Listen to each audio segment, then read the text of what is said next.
São 15h08 e os parlamentares aliados de Bolsonaro temem que a possível inelegibilidade do ex-presidente abra a porta para a punição semelhante ou cassação de seus mandatos por conta de eventuais ataques à justiça eleitoral e à integridade das urnas eletrônicas.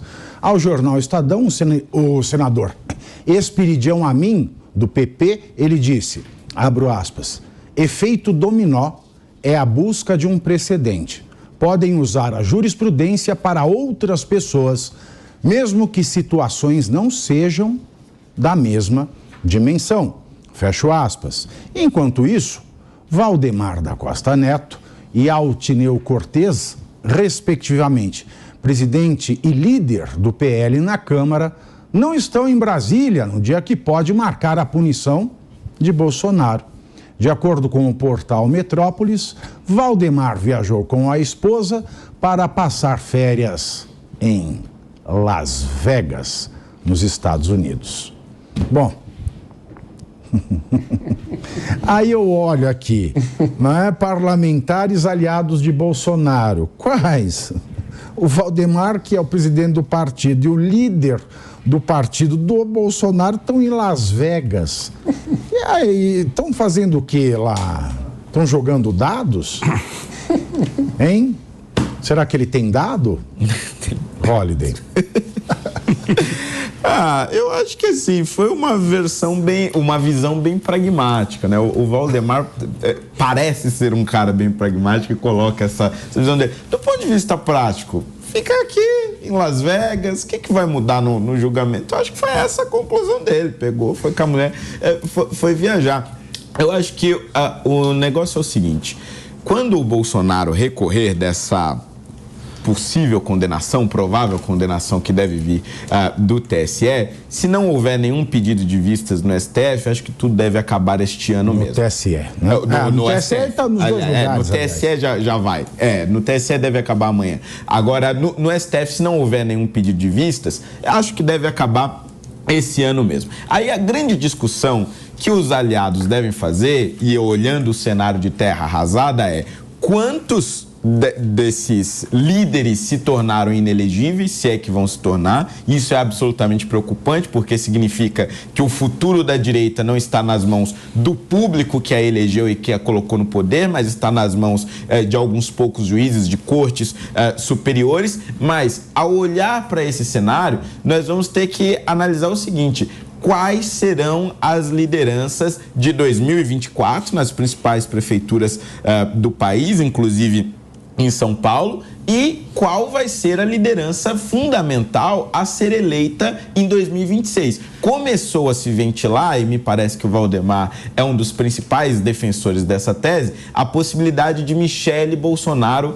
vir como candidata ou a presidente ou a vice-presidente, ou até mesmo uma chapa de duas mulheres, com a Tereza Cristina e a Michele Bolsonaro vindo como candidatos. Realmente ela tem demonstrado ali ser uma figura pública que Tereza sabe Cristina disputar, é uma boa, que sabe falar. Tereza Cristina é uma boa.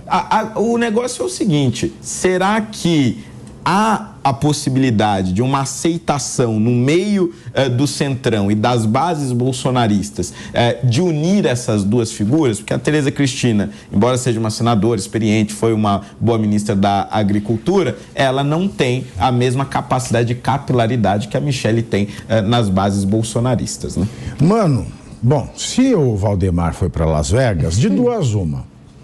Quanto ao julgamento do Bolsonaro, da sua inelegibilidade, ou ele está com fé de que Bolsonaro se sagrará vencedor, ou seja, ele está contando com a sorte, ou ele tem um plano como esse do Holiday, portanto, ele disse: a sorte está lançada. Qual das duas frases representa melhor Valdemar nesse momento? Para viver, eu vejo Valdemar como aquele velho sócio de um famoso esquema conhecido como mensalão.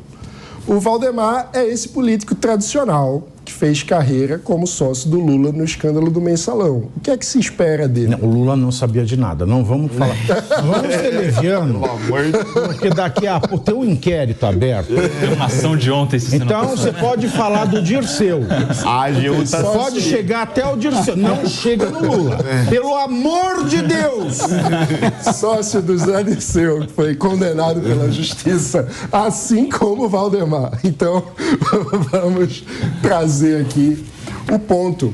Que, no fim das contas, essa situação toda me faz pensar sobre o quanto a direita brasileira está atrasada em termos de construção institucional, de bases políticas, de partidos sólidos. Isso não é porque esse sistema partidário e de fundo do Brasil, não é para eternizar a raposona? Não apenas, mas... A única raposa preservada no Brasil é a raposa partidária. Não é a Serra do Sol, é a raposa partidária. Veja, quando a gente tem um líder político da dimensão popular que o Bolsonaro tem, e, portanto, com bastante capital político, e ele decide, no exercício da presidência, sentar no colo de um antigo associado do José Dirceu, no lugar de construir um projeto político sólido, como que a gente pode falar sobre a transformação do sistema partidário? É fato que nós temos no sistema partidário, do sistema eleitoral, vários vícios que atrapalham a consolidação democrática de forças políticas alternativas ao PT. Isso é fato, esses problemas existem. Mas o ponto é, do que as lideranças que surgem a partir da demanda popular legítima por um outro projeto político fazem com as suas decisões. Porque essa é a questão. No lugar da direita brasileira estar construindo, de fato, um partido para se chamar de seu, de estar construindo instituições através das quais consiga dirimir os seus conflitos internos, o que a gente vê é batalha campal no Twitter, o que a gente vê é lideranças importantes se sentando no colo de políticos com esse perfil. Então, eu não me surpreendo nem um pouco com, num momento desse, eu estou com medo, se eu fizer alguma coisa, se eu fizer uma transmissão, eu estando na tribuna, vão falar que é abuso de poder? Não, eu não sei mais nada. Não sei de mais nada, professor Marcelo Suano. Que bom, porque saber de algo no Brasil é perigoso. Você não pode ter inteligência, conhecimento, nem capacidade de reflexão. Isso está cada vez mais demonstrado, né? Afinal de contas, como é que é? Guerra é paz, ignorância é força, dizia a ditadura orwelliana. Pavinato, olha que coisa curiosa. Vou pegar o argumento do Mano, e não é interessante, porque o Mano trouxe alguns elementos que para mim são essenciais, e eu vou tentar, eu vou começar com uma frase de impacto. O Bolsonaro, talvez ele não tenha percebido, se ele não percebeu, está na hora dele entender que ele está só. Ele nunca esteve acompanhado. Talvez estivesse só no seu entorno, que era a sua família. E talvez parte dos seus erros tivesse decorrido disso. Por quê? Porque quando você está acompanhado de pessoas que estão muito envolvidas emocionalmente com você, acaba que essas pessoas não dizem aquilo que você precisa ouvir, mas apenas aquilo que você quer ouvir. Porque estão tingidas pelos sentimentos e envolvimentos que ali estão. Dizer que ele está sozinho, eu vou pegar uma outra frase de impacto, que aí é de um filósofo, que é o Nietzsche. Ele dizia: o homem forte é mais forte quando está só. Por quê? Porque ele tem capacidade de entender o universo em que ele está e que ele não pode estar nas mãos de ninguém. Se isso é verdade, suponhamos que seja que o Bolsonaro está só, ele tem que entender que a sua solidão o coloca, por inteligência, numa única condição: ele se configurar como uma peça sem a qual a máquina da direita não vai andar. E esse deve ser o seu planejamento estratégico. Por qual razão? Porque a nossa direita, eu concordo com o Mano, nós não temos um partido conservador de verdade. A gente não sabe o que é conservadorismo. Nós não temos partidos liberais de verdade. Tem um partido liberal que acha que ser liberal é sair de mãos dadas com o PSOL e botar um sapatênis, com todo respeito a qualquer um que esteja por ali, que seja do partido. Mas tanto que teve que mudar. Ele teve que mudar a configuração para cair na real. Mas a nossa direita, ela age de uma maneira extremamente individualizada. Por quê? Porque ela sabe que ela tem um inimigo ideológico. Show. Mas ela não configurou programaticamente as etapas dessa batalha. E nessas etapas tem uma delas que é fazer, vamos pensar na Revolução Russa, o que o Trotsky fez? Fechou com os anarquistas, depois que fizeram a Revolução, fuzilou os anarquistas. Não estou dizendo que você deve fazer isso.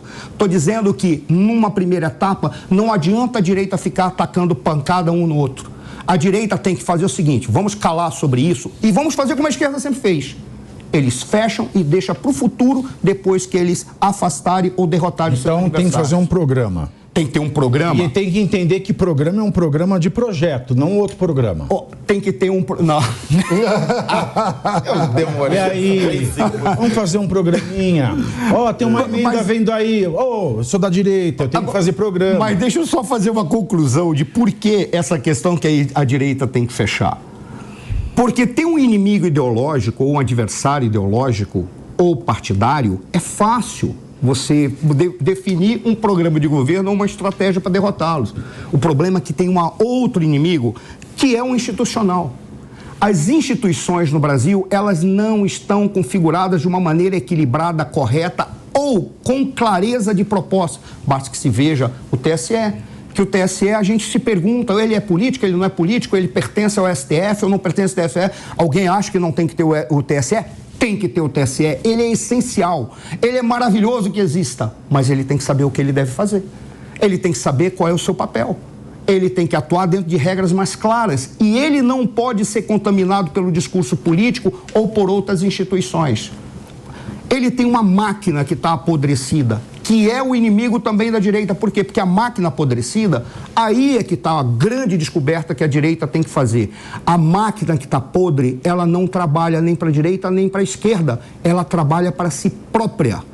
Ela está pouco se lixando quem é de esquerda e é de direita. Valdemar da Costa Neto é um bando, cara. Você acha que o Valdemar está preocupado em fazer presidente da República ou fazer prefeito? Não, ou fazer governador? Ele está preocupado em bater no pôquer agora. Ele, por uma razão simples, porque ele precisa de dinheiro. De onde que vem o dinheiro? Deputado federal eleito. Então ele está se lixando, ele está preocupado agora com que o Bolsonaro seja um garoto propaganda para ele eleger prefeito, porque prefeito dá suporte para eleger deputado.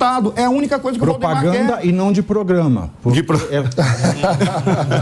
Esses são os elementos. Agora, essa fragmentação, aí é o momento que quando eu vejo o Mano falando, dá a impressão que eu estou contra... Não estou dizendo... Mano, não é hora. Eu entendo. Então, para esses elementos, ele mentes. Olha, para esses elementos... Porque não é isso que me dizes. Quando vejo a campanha. Mas aí é que está o detalhe. E os cartazes. Quando nós olhamos o que está sendo feito, por exemplo, o Valdemar, ele está preocupado consigo próprio. Ele está preocupado com o poder que ele vai ter, aquilo que o Mano falou. Só que ele está torcendo pela inelegibilidade. Porque é melhor, sabe por qual razão? Uma campanha para presidente da República custa centenas de milhões.